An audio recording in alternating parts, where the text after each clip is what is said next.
Another hour of love songs. This is BBC Radio 2 on the BBC Sounds app, on your smart speaker and 88 to 91 FM. BBC News at 10 o'clock. This is Catherine Cracknell.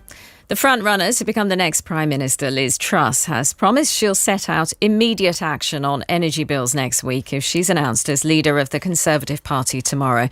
She told the BBC's Laura Kuenssberg she'd set out plans to cut taxes and get the economy growing again. And she also said she'd focus on securing long-term energy supplies for the UK. If I'm elected as Prime Minister, I will act immediately on bills and on energy supply, because I think those two things go hand in hand. We need to deal with the immediate problem.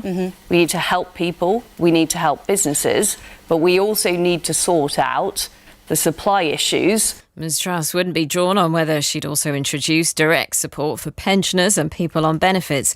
The Observer columnist Sonia Soda says she'll face some very difficult choices if she takes over. Is she going to stick to this extremely expensive tax cut pledge that experts think, will cost in the region of £50 billion a year, and will not give support to the poorest families, to people like pensioners, low-income parents? Or will she divert course, and will she target support more closely to people who really need it the most? The Home Secretary has said the Metropolitan Police must learn from what she called their appalling mistakes. Priti Patel's written to the force's new commissioner, Sir Mark Rowley, stressing the need for reform. Her intervention follows a string of failings, including the murder of Sarah Everard by a serving officer. Donald Trump's accused President Biden of weaponising the FBI against him following the raid to recover classified documents from his home. Mr Biden had previously called Mr Trump and his supporters an extremist threat to American democracy.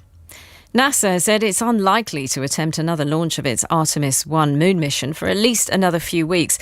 The second attempt at getting its largest ever rocket off the ground was thwarted yesterday after a fuel leak was discovered. Here's our science correspondent, Jonathan Amos. It's been a deeply frustrating few days for NASA. The agency has had two goes at getting its powerful Space Launch System rocket off Earth, but technical shortcomings have made it impossible. Engineers have no alternative now but to begin a period of maintenance. The hydrogen leak that scuppered yesterday's countdown should be a fairly quick fix, but there are batteries on the rocket that require recertification, and that would ordinarily demand a lengthy trip back to the workshop. Tennis, and at the US Open in New York, Britain's Cameron Norrie is through to the fourth round of the tournament after beating Holger Rune of Denmark in straight sets. Dan Evans lost to the Croatian Marin Cilic in 4 sets. And the weather, a dry and sunny day in southeast England. It'll be cloudier elsewhere with rain and heavy showers. Rain clearing from Northern Ireland to become drier and brighter.